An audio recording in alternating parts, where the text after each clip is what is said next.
To say that it's been a messy week for the UFO community probably would be an understatement at this point. We've got Dr. Stephen Greer dropping some absolutely insane claims with Dr. Gary Nolan as well.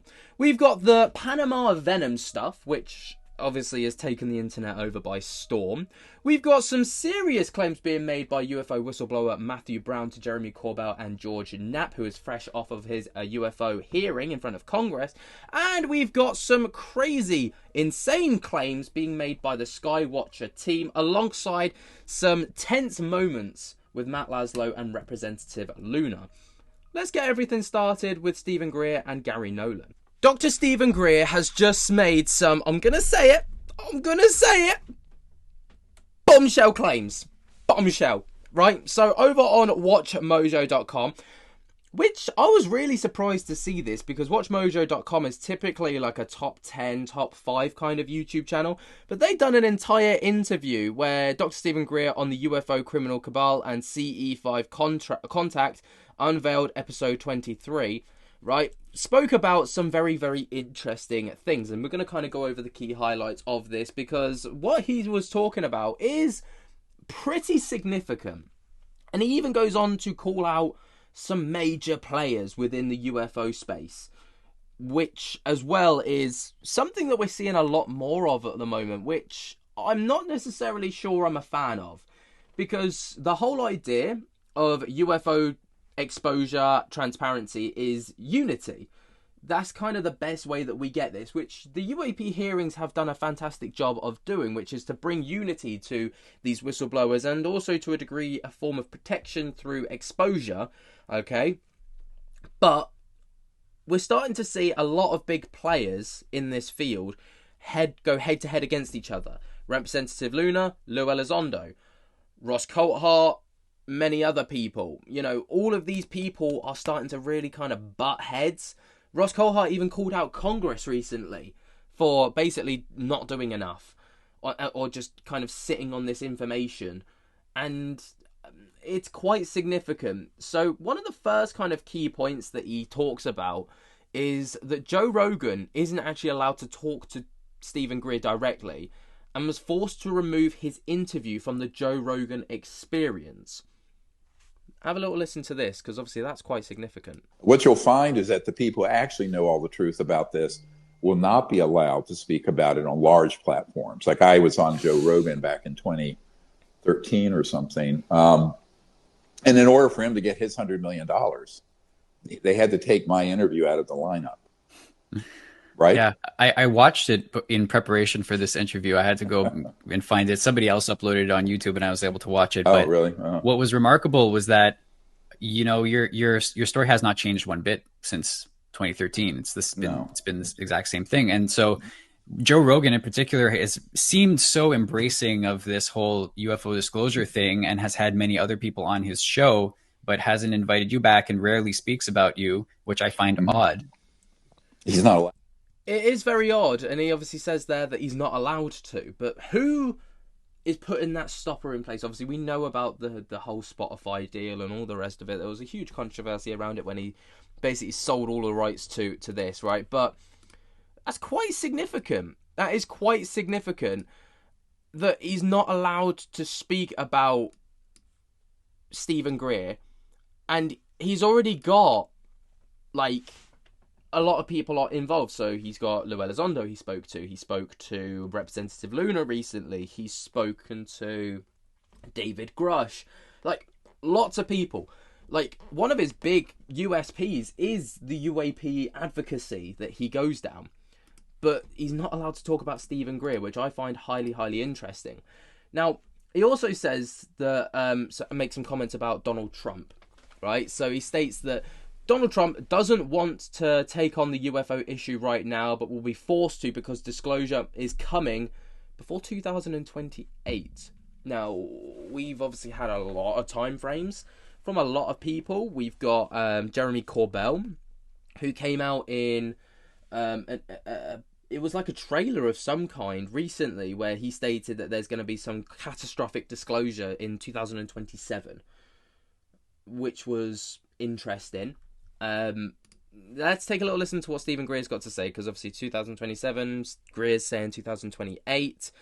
Would Trump still be in president? Yeah, he would be still in presidency. Yeah, so he might have to apparently face the music. We're at a key turning point. We're going to have to choose. And you know, one of the president's friends told me that he really wasn't wanting to take this on right now. And I said, well, he's not going to have a choice.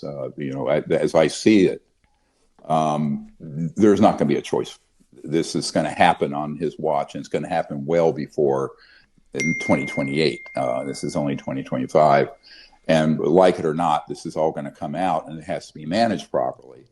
So obviously referring to some kind of catastrophic disclosure, but what would that mean?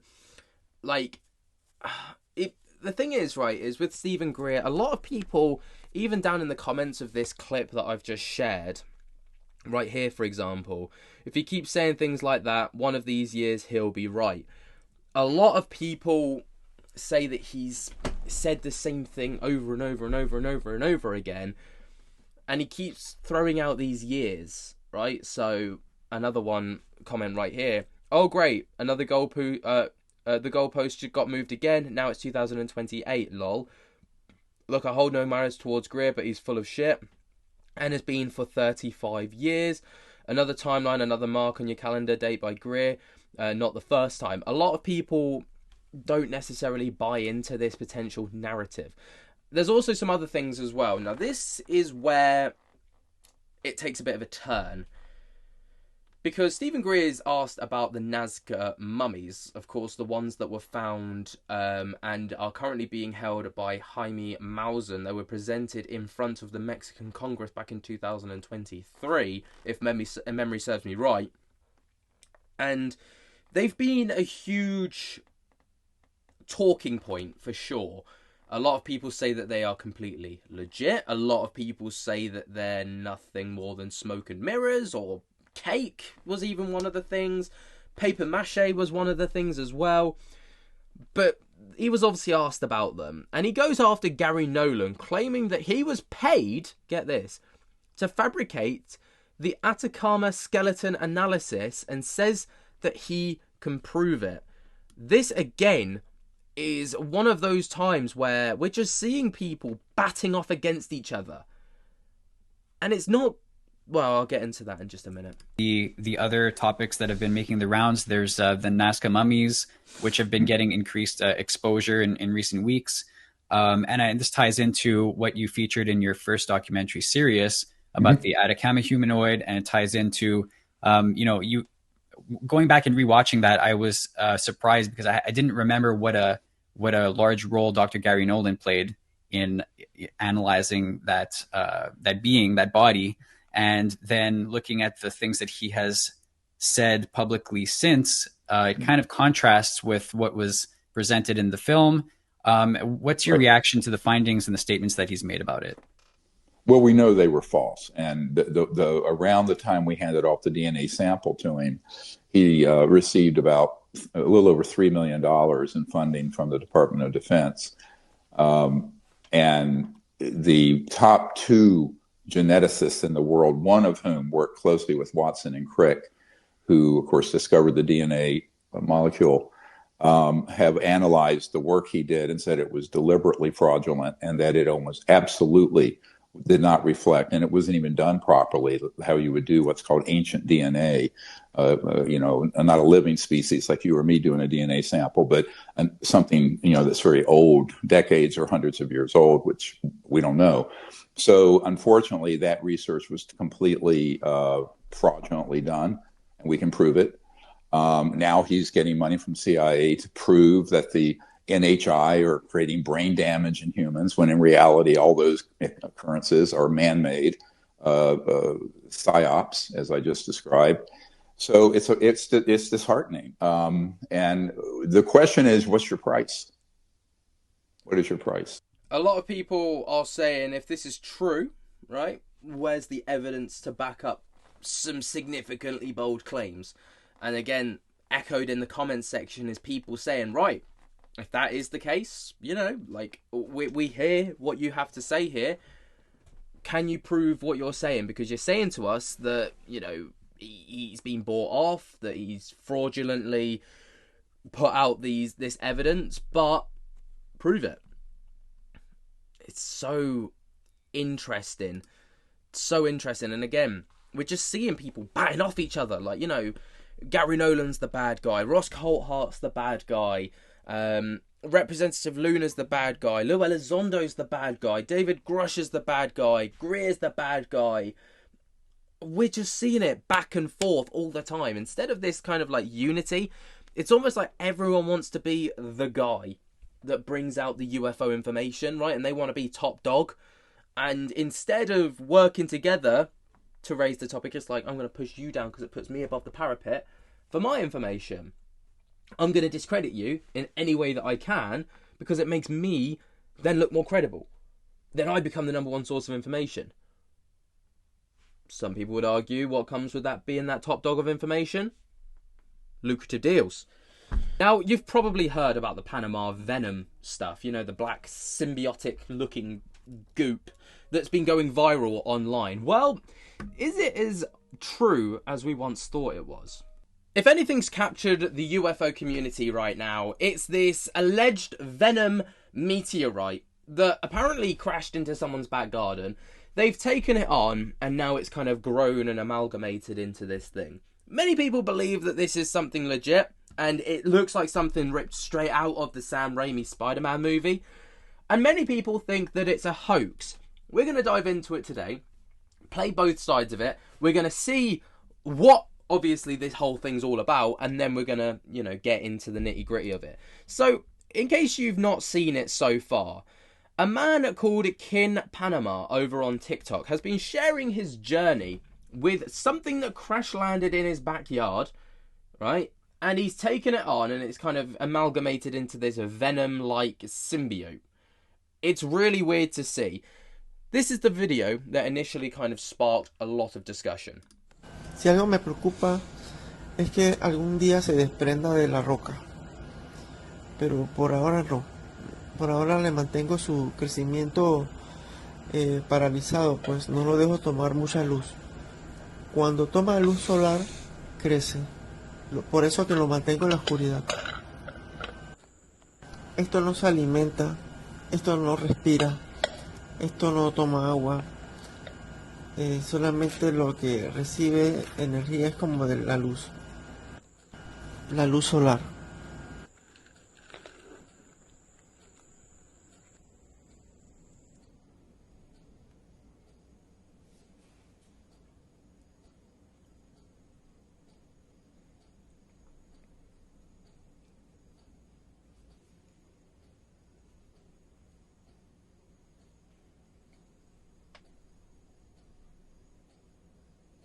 Now, you can see why people are kind of referring to this as Venom, because if you've seen the Sam Raimi Spider-Man movie, Spider-Man 3 in particular, it looks exactly like the thing that kind of came from the meteorite.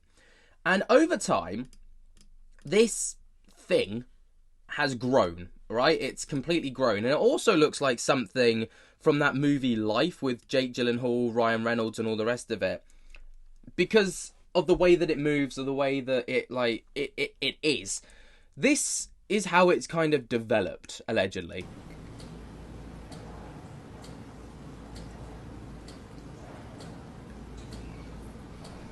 Algún día va a desprenderse de la piedra, eso es lo que me preocupa. Si se desprende la piedra, ya quedaría totalmente solito. Ya individual, pues como... Ya lo voy a quitar de aquí porque ve que se está moviendo como cada vez más y yo me parece que hasta puede estar creciendo ahorita mismo.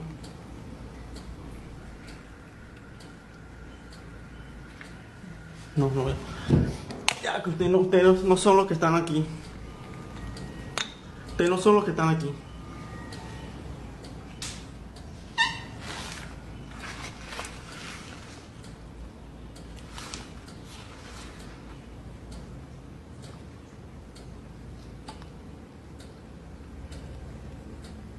What's incredibly creepy about it, obviously, is the way that it seems to react as well.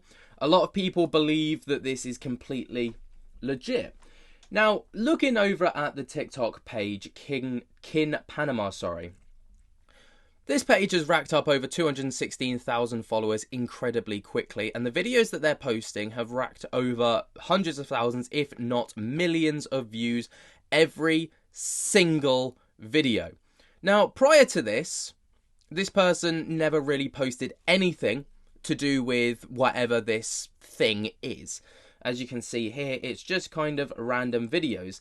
And then suddenly, this video blows up, which is the 1 million view video. Now, this allegedly is whatever it was that crashed into this guy's backyard. So he states in the description, meteorite that fell in Panama, soon samples will be taken to the International University. And this is allegedly what crashed. A nuestro visitante interplanetario.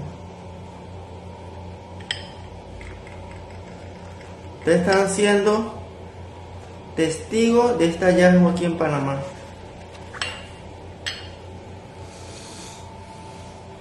Me han recomendado no tocar. Viene una universidad, la Universidad Internacional, próximo a venir a Panamá a retirarse muestras de mi meteorito. So, obviously, people in the comment section are talking and very much discussing about it, whatever it is. Some people believe that it's a potato. Hold that thought in your mind. Anyway, as the videos progress, okay, we get some minor updates with regards to what goes on with this little thing. Okay, take a little look at some of the update videos, let's call them. Solo el meteorito ha cambiado de color y me di cuenta que destruye todo lo que es planta. No se puede acercar a una planta porque la mata. Miren ustedes. Y cuando uno le pone algo con vida, por ejemplo esta hoja,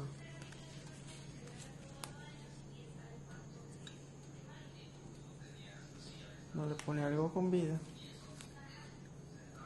ustedes pueden ver cómo ella transmite como una fuerza. Totalmente raro, miren. Y no creen en el meteorito. Yo quisiera que vinieran rápido a investigar este tipo de piedra. No sé de dónde vendrá, de qué galaxia.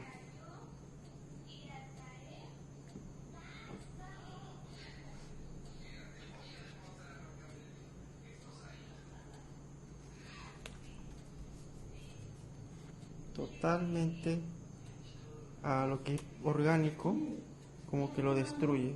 Pero cuando tú lo agarras, no quema. Eso es lo extraño. No sé si estará haciéndome daño en mi mano, pero a mí no me hace nada. Pero a las hojas. So obviously, if there's one thing that you should never sleep on, it's the comment section of a video. One person states that it's just a spray painted potato.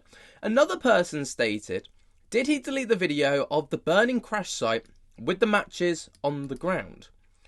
Now, obviously, we can't prove that because I haven't got the video, I haven't seen the video, but you can see why there would be motivation to try and keep this story alive. Obviously, it started out as this little meteorite that he found, and then something allegedly started to sprout out of it. So we've obviously seen the amalgamation, but then this thing started to grow, started to develop, and it got to the point where, you know, it started to really look like venom.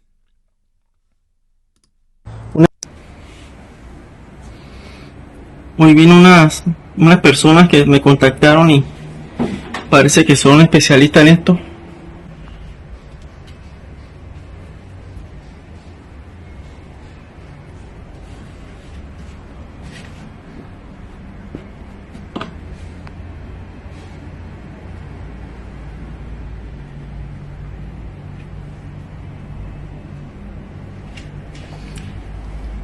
Aquí en esta casa, lo malo que no salieron todo el día y no, tengo que tener todo tapado porque aquí no puede entrar la luz.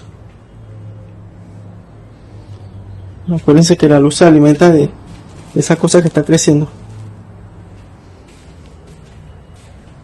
Now, clearly there's some kind of growth taking place, but it continues to get a little bit bigger. So the narrative goes that it gets too big for this jar and these little petri dishes that he's been putting it in. So what he decides to do instead is put it into a safe. Now, I mean, this is obviously where the narrative for me starts to fall apart, because if you're going to provide samples to the international university or whatever, I highly doubt, first of all, I highly doubt that you're still going to be in possession of whatever this is. And also, I highly doubt that they're going to tell you to put it into a goddamn safe. But there we go. Now, the story goes that the safe was absolutely busted. So this was the safe that you put it in, and then there was this.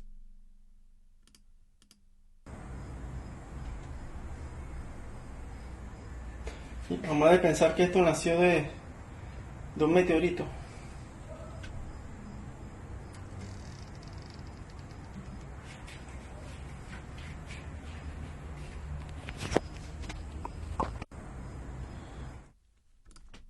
I mean, now the internet's starting to ask a lot of questions, because a lot of people are starting to state, well, what is this? But it has captivated the internet. Many people are talking about this pretty much everywhere right now. It's completely taken over the conversations, because a lot of people are like, even if they don't believe what it is, they want to know how this is being faked, because this is pretty elaborate and it's pretty impressive. Keeping up with the guy who had a meteorite fall into his yard and then turn into Venom from Spider-Man, it has now grown from a tiny pebble into this giant parasite gelatinous thing that he has to now keep in his safe to lock it away so that he doesn't get infected and become Venom. And this actually reminds me of the Miami Mall incident of January of 2024, because that thing looks a lot like this alien creature we can see walking across the street over in Miami at the time. This meteorite showing up has to have something to do with the increasing amount of people going to Antarctica and trying to figure out what's past the ice wall, because if you listen to the word extraterrestrial, why was that word invented? It's because he was talking about extra land. Terra means land. Extra land that is past here, past Antarctica. It doesn't mean land that is over on Mars or in space. It means a place that we can actually sail to that's being hidden from our maps. And that is where this venom from that meteorite came from. It probably got launched over by one of these other continents, and that's why it is called an extraterrestrial alien being, because they are not from our area, our realm of Earth. It's from somewhere past our known area. Now, obviously, this dude, I'm not at all on board with what he's got to say with regards to it. Like, it's hurting my brain, some of the logic that people will go to try and explain this, flat earth theories, all the rest of it. It's kind of, I don't know, man, I don't know. But anyway, a lot of people, like I say, are really trying to find out what this is, because obviously, there is a motive here. This guy is gaining thousands of followers per day. He's getting millions of views per day per video. He's making, I can tell you, a shit ton of money off of the videos that he is putting onto TikTok. So a lot of people obviously are jumping to the question of, well, is it fake? Patrick from Vetted has done a really, really good deep dive into this and has really actually done a great analysis. And it's one of the few analyses that I can kind of get on board with the debunking. A lot of people, when they debunk stuff, they'll go, that's fake, debunked. But that doesn't tell us anything. We need categoric proof and evidence to support your claim. Otherwise, you're just labelling something and you're no different to anyone else. But Patrick's done a great job. So, he obviously talks about the fake meteorite. So he suggests that this could potentially be a spray-painted potato. And what he does as well is Patrick hones in on his and leverages his experience as a chef prior to doing what he does now. And he asserts that this quote-unquote meteorite is not a rock, but actually a painted potato. And he points out its texture, indentations, and its root-like features visible in the early videos, which align with the potato's appearance rather than a meteorite. Obviously, if you leave a potato in a cupboard for long enough, you'll notice it will start to sprout things, won't it? Because it's a vegetable. If you put it in the ground, it will start to sprout and it will start to grow new things. That's how these things work. That's Mother Nature for you, ladies and gentlemen. Now, obviously, this is a critical debunking point, If the base object isn't a meteorite, the entire narrative of the alien entity growing from it completely collapses. No evidence confirms that the meteorite actually landed in Pedregal on the claimed date that it did, as no official records from meteorite tracking organizations or Panamanian authorities actually corroborate this evidence whatsoever. Now, the footage of the alleged crash site, it might as well be a crash site, shows a fire, which Patrick obviously identifies as a quote-unquote gas fire, which was ignited by matches visible within the video. Obviously, that was a comment that we picked up on as well. And this suggests that the scene was deliberately staged, undermining the claims of a genuine meteorite impact. And then there's also, of course, suspicious handling. So, Kin is seen touching the supposed alien entity without any precautions whatsoever, which is inconsistent with the handling of a potentially hazardous unknown substance. And this reckless behaviour raises serious doubts about his authenticity. And the story's dramatic escalation, moving the entity into a safe in an abandoned house, claiming to be quote-unquote on the run from an alleging interference by authorities, reads like a scripted narrative designed to sustain viral attention. Kin's addition of for entertainment to his TikTok bio further suggests these videos are performative. And of course, there's a distinct lack of any verification whatsoever. In his first video, he states, I'm going to take this to the International University or whatever for experimentation and all the rest of it. And then suddenly he's on the run for entertainment purposes, pops up in his description and in his bio. And then suddenly this whole narrative starts to spawn. The writing's on the wall. If you believe it, I'm sorry, but I think that you're being hoodwinked here. I think you're having the wool pulled over your eyes. You may remember Matthew Brown. He came out to... No, didn't come out, did he? He's like, he came forward as a whistleblower, let's say, to Jeremy Corbell and George Knapp earlier this year. Well, whilst he was in the process of doing said UFO whistleblowing, his house was actually broken into. UFO whistleblower Matthew Brown has just come out with some incredibly serious claims. And this comes through the modem of Jeremy Corbell and George Knapp on their weaponized podcast. Of course, George Knapp is fresh off the appearance of the 2025 UAP hearing. And this is quite significant, especially considering we already had warnings about this from Representative Luna prior to the UAP hearing taking place. Now, Matthew Brown, who is he? Why do you care?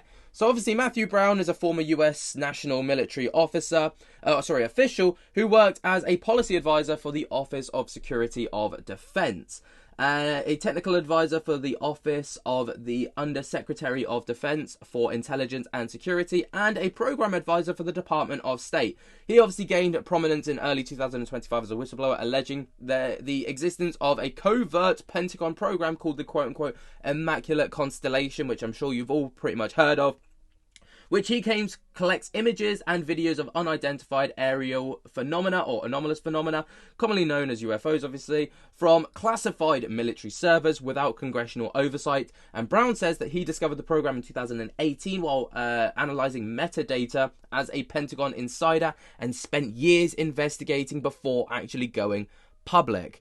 Now, his disclosure detailed an 11-page report that he authored and submitted to Congress via back channels with the help of journalists George Knapp and Jeremy Corbell and Michael Schallenberger, obviously.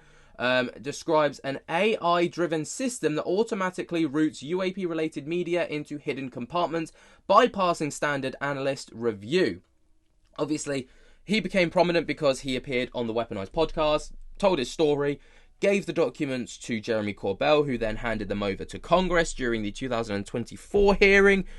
It was a big thing. He threw a paddy about it, had a massive crash out. It was quite funny to see. Now, obviously, his story has sparked multiple debates and, it split the divide and community and all the rest of it. We all know about it. But he's come back out on the Weaponized podcast and claimed that his house was broken into whilst he was in the process of becoming a UFO whistleblower. This is huge because we've already had word from Representative Luna that she had significant troubles with regards to getting whistleblowers to come forwards and speak at congressional hearings because they were concerned about their safety, their family's safety, and their well-being. This is what Luna had to say on the matter. Well, that's awkward, isn't it? Just give me a sec. Give me a sec. Okay, it's not playing the game. Right, well, I've got Ross Coulthart to do it as well. So many people who are now admitting that there is a there. Senior whistleblowers coming forward, but also people in government. You've got Kash Patel, the head of the FBI, has pledged transparency, and he's got a secret investigation going on into allegations that people have been murdered to protect this secret. Obviously, that's quite significant, and then Representative Luna's argument obviously was that she couldn't get people to come forward. It's not working for me now. It's just not playing the game. It's going to be an absolute vagina. But, you know, we've all seen the clip. But this came from the most recent episode of Jeremy Corbell's Weaponized episode, which was the 2025 hearing, Did It Move the Needle? Where, of course, they talk about whether the 2025 hearing moved the needle. A lot of people will argue yes, because of the Hellfire missile incident that many people believe to be fake, many people believe to be real, many people believe to be not UFO. It's a whole thing. But, you know, the argument is that, well, this was the trailer for the podcast episode because it kind of gives you a little bit of insight. Testimony that you're about to give is the truth, the whole truth, and then nothing but the truth, so help you God. It took you a minute to give a name, but you ended up giving it. I have a name for you. Go ahead. Glenn Gaffney, CIA. Former head of science and technology of the CIA, we know is one of the gatekeepers because he stopped the material transfer. It was his office and directly from him. After that missile strike, you see these three, let's call them objects, debris, pop off. What's interesting to me is in infrared, they have an identical signature. I had a bit of an exchange with folks who follow this closely. Nobody's been able to find anything that replicates this as an infrared artifact. When we found out about this, and the night before, when I'm looking at this footage, what I don't see is the over 5 minutes that this was tracked after impact, and those objects continue along with the original UAP. 5 UAP incidents occurred at Vandenberg Air Force Base. You know, behind the scenes and what these people are actually going through and how their lives are being destroyed. My name is Alexandro Wiggins. I'm an active duty U.S. Navy Operations Specialist, Senior Chief Petty Officer. Yeah, to answer your question, George, yeah, it does happen often off the coast of California and San Diego specifically, where the majority of our ships are at. You know, the name Matthew Brown has now been prominent in 2 UFO hearings in front of Congress in a row. I see Matthew Brown in the audience. He courageously stepped forward and was as a witness. I encourage everybody to look and seek his testimony. But I think it's time people, hear directly from him. So thanks for joining us, Matthew Brown. Great to have you on Weaponized again. Jeremy, George, great to be here. It's a sunny day, and it's been a strange but rewarding week. Thanks for having me on. Obviously, very powerful stuff, okay? You get to hear a lot from a lot of people. They go into a lot of depth on this. Now, what he actually disclosed goes so much deeper than just, him talking about the congressional hearing. Because he obviously states that whilst he was going through the programs of becoming a UFO whistleblower, his house was allegedly broken into, right, by authorities to, essentially ransack it to see what he's got. This is what he had to say in his own words. are you comfortable explaining? I know there's a police report and all that, but just, the kind of thing that you experienced when you were going through the whistleblowing process, such as a break into your home. Will you just tell us about that? Yeah, and I think a good place to start is there's just a brief history lesson. The term gaslighting comes from the practice of intelligence. It's driving people insane by messing with their lives in a way that can never be proven and makes the person even question if something is acting against them.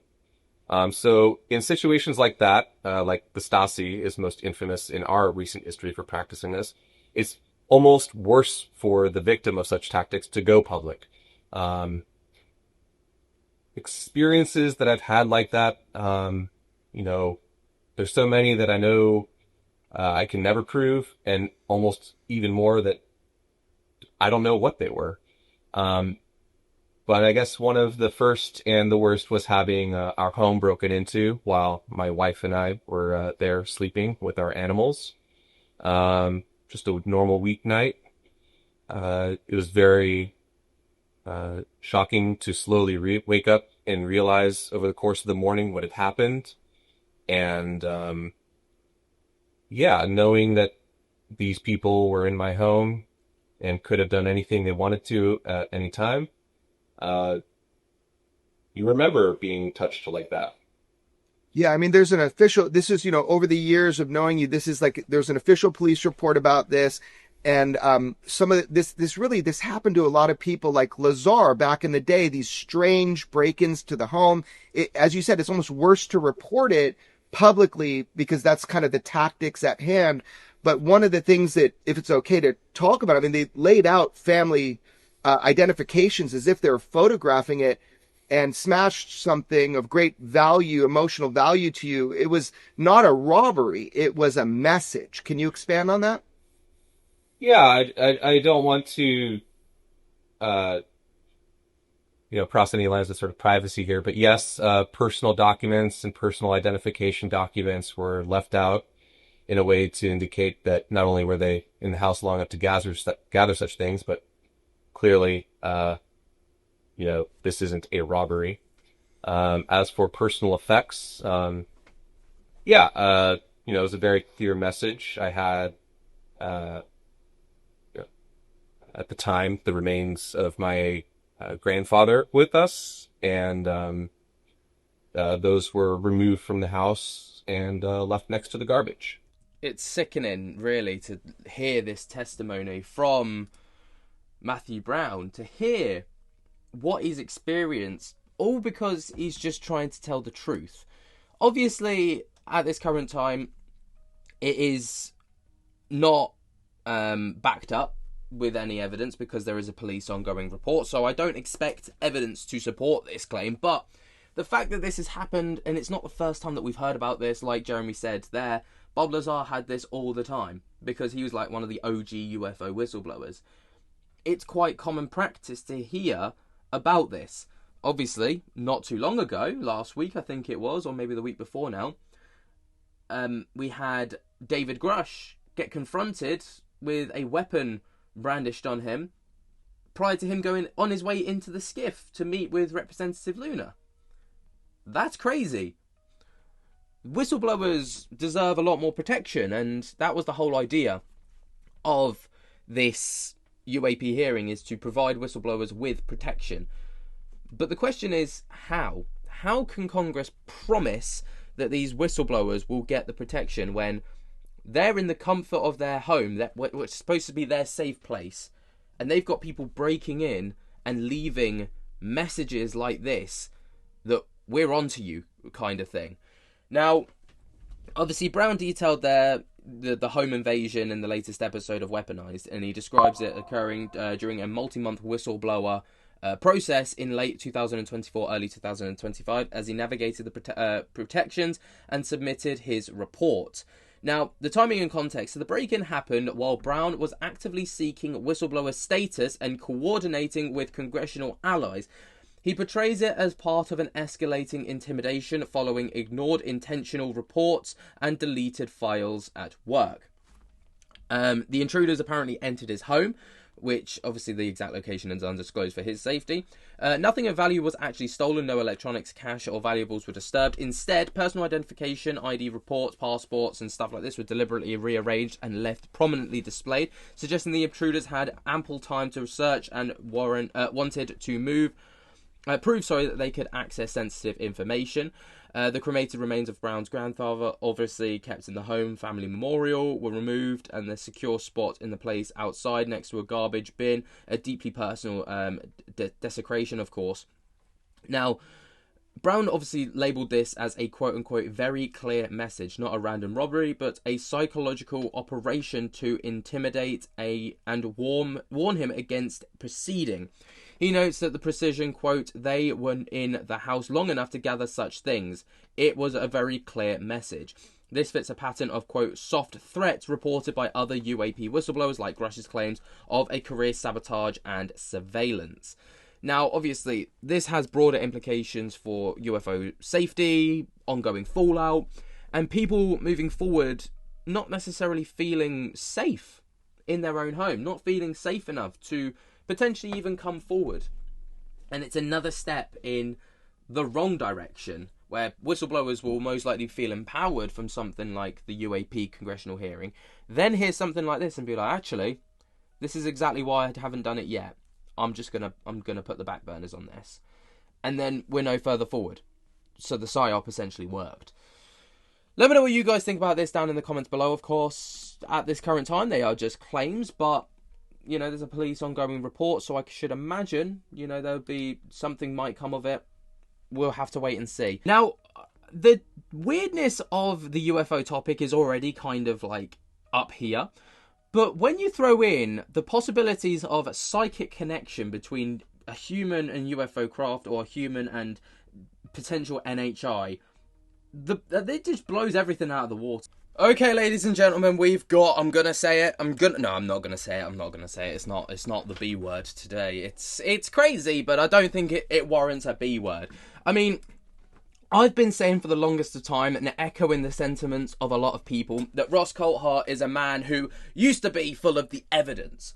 He would not claim something unless he had the proof and the smoking gun to back up said evidence. But recently, you know, he's been full of the claims and all the rest of it without anything to substantiate those claims. But now, he's just full 180'd that, proven us all wrong and gone, do you know what? You want evidence? I'll deliver you motherfucking evidence, alright? So on the latest episode of Reality Check, he had on a man by the name of Mike Batista, alright? Now, he's from the Sky Watchers and all the rest of it, and he's just come forward with some of the most, I don't want to say tangible evidence, but he's come forward with evidence of something crazy. Okay, so let me give you a little bit of context to kind of fill you in first. Now, it's exclusive footage, which was featured on the latest episode of Reality Check, which of course is hosted by investigative journalist Ross Coulthart. It aired on the September of 18th of 2025 and centers on quote-unquote Magic Mike Batista. That's what he's known as. Also known as Psionic Mike, who is a retired US Army Green Beret and self-described psionic asset affiliate with the Sky Watcher Group, a team focused on psychic evaluation and invocation, and UAP contact. The episode, titled Exclusive Video, former Green Beret says he can summon UAPs, obviously, you know, does exactly that. So the footage that came out from it, which Batista presented, which was infrared video that he recorded back in 2023 from his backyard in an undisclosed location, but it is hinted to me to be near the Skinwalker Ranch territory in Utah, which of course is very well known for its paranormal activity. And the clip captured during a personal quote-unquote contact session allegedly shows a quote shape-shifting entity on what appears to be a landed craft or platform about 50 feet away. The entity reportedly morphs form into real time, starting as a classic quote-unquote grey alien, shifting into an insectoid, which is, you know, like a praying mantis-like figure, and even resembling ancient petroglyphs, which is like the rock carvings that we've seen from Utah sites. Additional background elements of the video suggest interacting with beings or objects, which Batista interprets as a group encounter. Now, there's also some claims of psionic summoning. All right, so Batista attributes to the appearance to his psionic abilities or psychic mind-based techniques he developed after the 2017 Pulse-Up event, which was an intense energy surge during a military operation in Syria that he says unlocked latent powers. And he described using focused intention and meditation to quote-unquote summon UAPs and entities, likening it to remote viewing or telepathic invitations. And he emphasizes this isn't technology but a consciousness interface with non-human intelligence. Colt Hart obviously then notes footage's clarity and stands out compared to typical blurry UAP videos that he's reviewed. Now, obviously, this all sounds very far-fetched just from the get-go. You know, we're talking about psychic abilities to summon UAP craft. We're talking... I mean, Colt Hart stated that he's seen this firsthand in the past. We're talking about, like, psychic abilities getting unlocked after an incident in Syria. It all sounds very out there. Which it would be if there wasn't any kind of footage to back it up. Now, this kind of sums up better than I can what was said. Fellow Viking, Carl Andreasen, Carl Crusher on YouTube. Recommend his shows, by the way. He's done a lot of work on indigenous pictoglyphs. Now, what's fascinating to me, tell me the story about the pictoglyph that you saw of, you see a shape that is whatever this creature has morphed into. And it is uncanny because it looks like the pictoglyph that you've sent me a picture of that you and Carl Crusher had seen only a few weeks ago. Mm-hmm. Yeah, during that experience, like one thought I did have was it's turning into all these things. Like, okay, if I'm just, compared to something that's hyper intelligent, I'm a dumb human. Hopefully it's showing me something in a specific sequence so I can understand. And one of the things it turned into was something you'd see on the petroglyphs all over the world. And it's, they're very rigid bodies. They come in like this.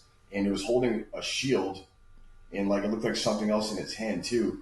But you see them all over the place. But the petroglyphs we visited in Utah, they had spirals in them, like a spiral. And Carl was telling me that, different directions the spirals mean one thing or the other, like going forward in time or back. And when it created that image of that you would see, it's almost like obviously they saw that too and it took enough time to carve it into rock. Something else came out of it, like it opened up a portal, to be like in the third dimension. It was physical after that. It wasn't like a plasma or still manifesting. It was physical after that. Again, crazy, right? Crazy kind of claims to be making. And there is a bit of context on Mike Batista because obviously some people would hear these claims and be like, he's got to be on something, like, I want whatever he's smoking. But the background of Mike Batista, he is a former Special Forces operator in the Green Beret.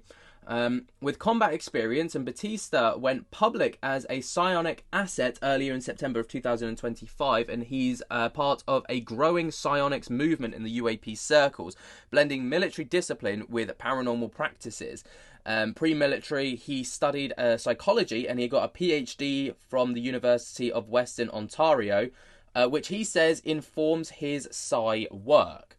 Now, obviously, he's also got some Skinwatcher connections. So the group uses invocation, which is psychic calling, to attract UAPs echoing experiments like those at Skinwalker Ranch.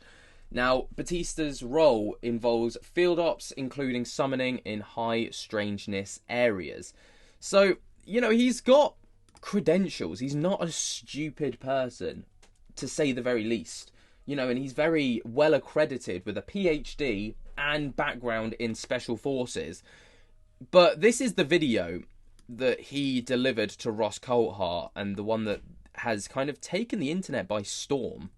At this stage, you're holding your phone up, a cell phone, and you're filming what you're seeing, correct?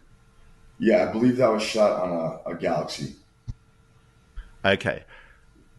What did they say to you about your dog? Tell me that story.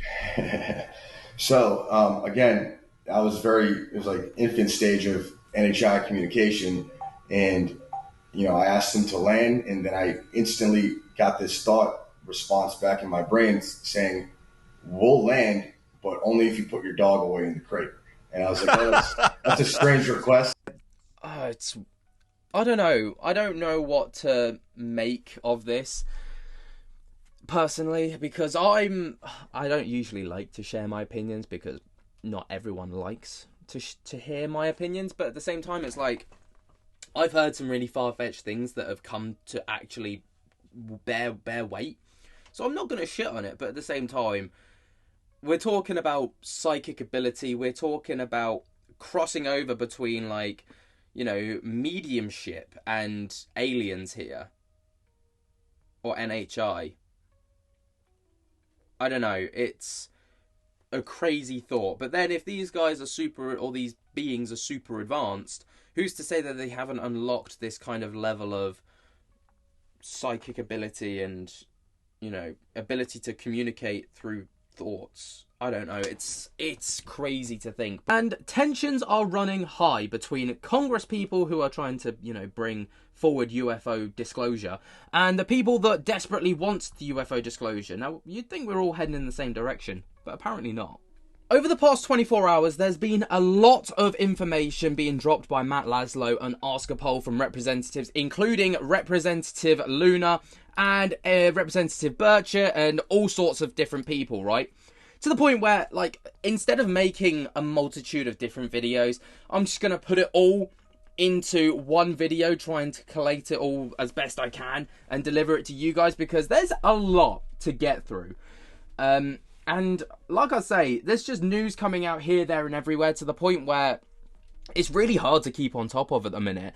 Now, like I say, a lot of this information does come from Matt Laszlo's Ask a Poll. I've just dropped my pen. And obviously a lot of the information is coming out of there with regards to some comments made by congressmen and congresswomen, Congress representatives, if you will.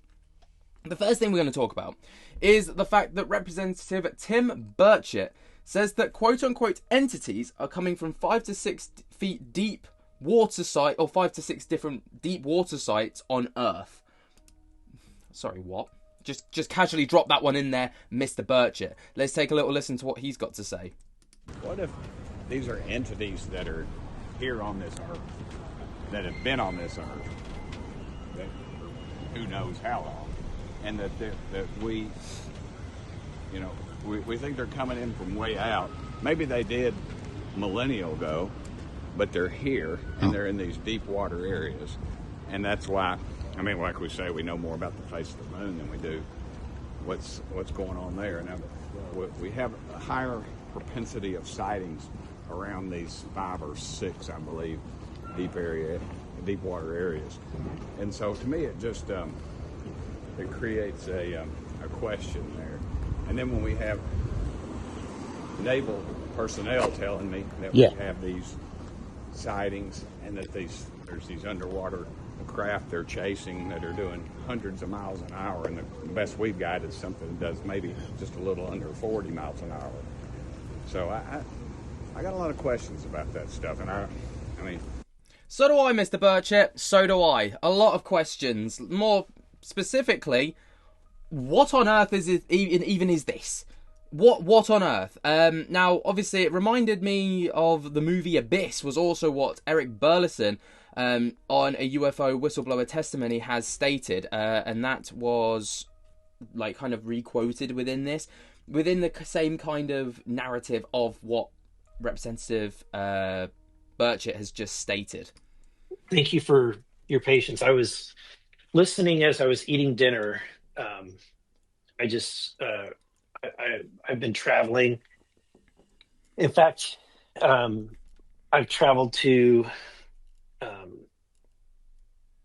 I spent the whole day traveling to get to see somebody that is a whistleblower for this topic.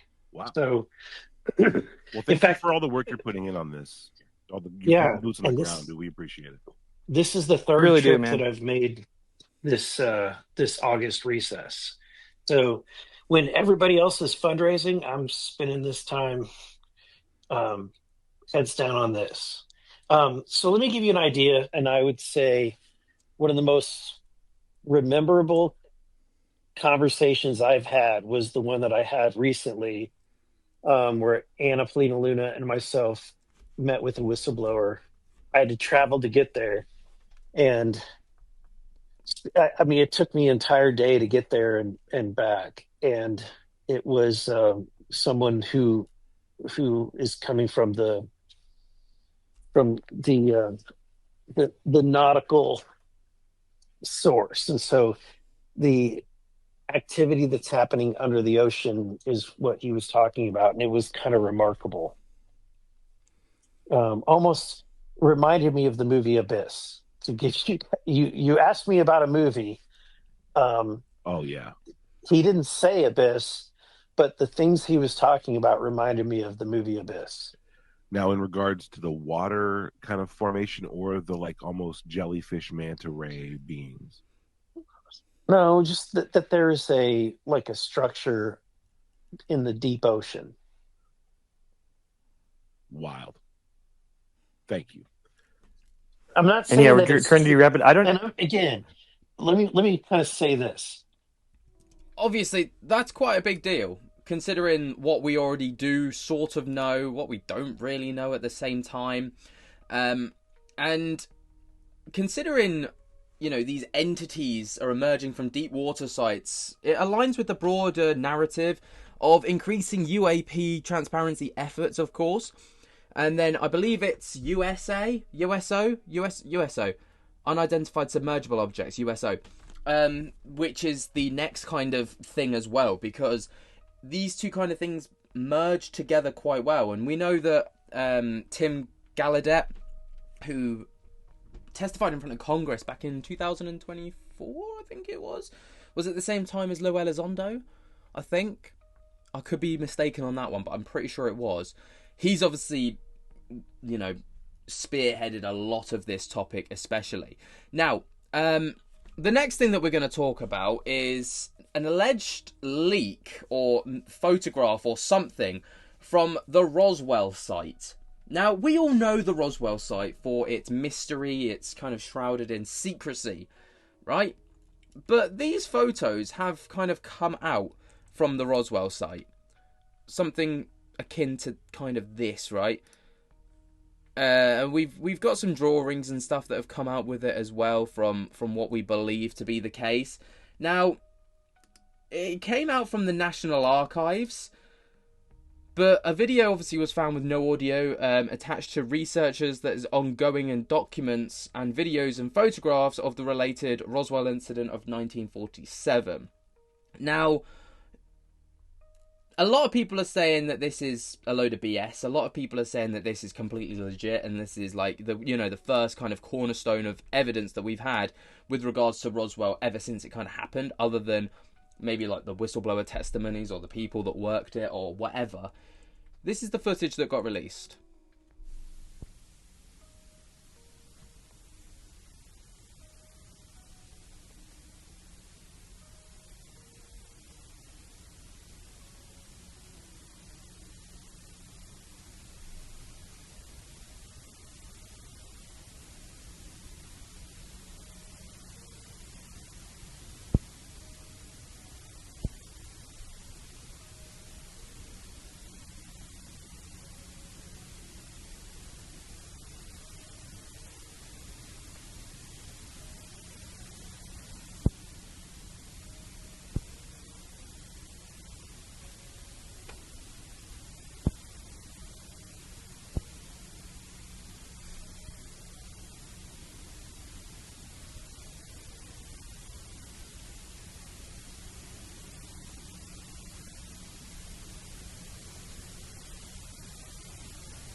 Now, do I know what on earth it is that we're looking at? No. It has come from the official National Archives.gov website, though, so, there's a bit of weight and credibility in the source that it's come from. But at the same time, I don't know, man. I don't know. It's one hell of a weird situation. It's one hell of a weird situation. Now, moving on from those two stories there, if you remember recently, I spoke about the UFO whistleblower who came forward, Matthew Brown, on the Weaponized podcast to talk about his house being broken into by whoever. And it currently is an ongoing police investigation, so, you know, the information's quite scarce, but it seems as if, from what Matthew Brown was saying, this wasn't a break-in attempt to try and steal something. It was a break-in attempt to show, like, you know, this is what we're capable of, as documents were laid out precariously to kind of show that we can find what we're looking for and we can make things happen. Now, a lot of people have been talking about this with regards to counterintelligence and all the rest of it. And there's a video here from a lot of people who have kind of spoken out about this topic, as well as kind of given their own experiences into this as well. Surveillance is to collect personal intel, as in your personal communications, your personal calendar, your personal email, your personal photos, etc., etc., etc. And the only reason to collect that is to use it against you. It's not about the data. They have the data. It's about intimidation. This letter that my mom got, this letter where somebody is pretending to be an ex-girlfriend of mine from 12 years ago, which required them to look up everywhere I've ever lived, cross-reference it with other people, find out who that person was, and then also find out where my parents are and where my parents live. With the office in the form of harassment and threatening letters. I even had some guy show up at my house. Somebody showed up to my mom's house, which was my mailing address that they had gotten from Tom Fessler, who had gotten this illegal copyright strike. And so somebody showed up to this house and was asking a bunch of questions about me and claimed that they were somebody who I'd gone to school with, who I didn't recall. Someone in the community got a hold of where my daughter was working, looked up friends of hers that she was friends with on Facebook, contacted them, and was using a coworker to try to get information about me from my daughter. He made, comments to the effect of that his life was going to end within a couple of days, right? And then he said that he was going to take down you and Tupa, before that happened. My life is going to end within a couple of days, and then I'm going to take down Tupa and Red first. Lou did previously work at the counterintelligence field activity, so I don't want to get involved in the drama there, but I do think that is something for people to, and especially a character like Lou, who is surrounded by a lot of controversy. Yeah. I do think, and all I'll say is I think more questions need to be asked in documents void about his time at CIFA in the early 2000s, the counterintelligence field activity. Oh, yeah. I left the Department of Defense, ironically enough, to finish the very mission they gave me in the first place. I didn't ask for it. I'm not a UFO guy. I'm not a ufologist. I never have been. I never will be. Part of the Office of the Director of National Intelligence is now working to conglomerate all of these databases, and that the counterintelligence field activity, CIFA, of the Department of Defense is working to ensure that the military gains access to all of these. Showed that the agency spied on don't ask, don't tell protests and anti-war protests at several universities around the country. They also show the government monitored student emails and planted undercover agents on at least one protest. The documents that they've released have shown that they have spied on student groups. A defense contractor with ties to Cunningham's troubles has been sold. It's MZM Incorporated, sold yesterday to a private investment firm.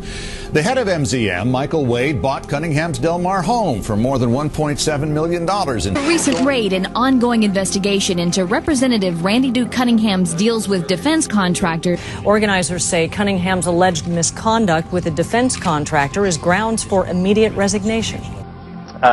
He's also a longtime friend of Brent Wilkes, the defense contractor who allegedly bribed Cunningham with money and reportedly with prostitutes as well. I will continue to cooperate with the government's ongoing investigation to the best of my ability. In my life, I have had great joy and great sorrow. and now I know great shame. I left the Department of Defense, ironically enough, to finish the very mission they gave me in the first place. I didn't ask for it. I'm not a UFO guy. I'm not a ufologist. I never have been. I never will be. I'm a counterterrorism and counterespionage guy. I do counterintelligence, counterinsurgencies. That's what I do. And it just so happens that in 2008, I was asked to apply those same skill sets into the UFO community. Now, when you listen to this kind of stuff, it's an absolute... there is no other term for it other than just a shit show, isn't there? It's just a total mess of utter chaos everywhere you turn. There's no wonder that whistleblowers don't want to come forward, because their lives are at risk at any given opportunity. Questions about counterintelligence, intelligence, who's the good guys, who's are the bad guys, and all of these people butting heads. You don't know where to turn at any given opportunity. You don't know who to trust. You don't know who to listen to, because if you listen to one person, someone else says don't listen to them. If you listen to that person, they say don't listen to that person. No, it's just an absolute shambles is all I can say. Now, we're going to come back to Matt Laszlo, because Matt Laszlo, obviously on Ask a Poll, is very hot on the heels of a huge UFO topic. And he has just released another clip with Representative Luna, talking about Lou's crew, is kind of how it's described, and how they're kind of acting a little bit sus towards her. Now, on here, right, you can see, Ask a Poll, sincerest apologies, forgot to tag Chairwoman Representative Luna. You run, hide behind interns and your dais, but we're actually proud of what we know. Professor Matt Laszlo also penned an accidental op-ed on. Respect is a two-way street. You should think about how you treat people. Try to be more professional. Temper tantrums won't get you info. Had you not talked poorly of me, maybe I could have talked to you. From now on, I will be sharing info directly with the public. No need to tell the press first. Scoop. So obviously, just utter chaos once again. But here we are. Let's have a little listen to what this has to say. What were you saying, Madam Chair? You guys aren't going to be talking a lot. We have to go. Yeah. No. We'll be publicly releasing all the information that we're doing shortly. Yeah. Thank you. Have a good one. A bit cold on the old shoulder there, but it's one of them ones, isn't it?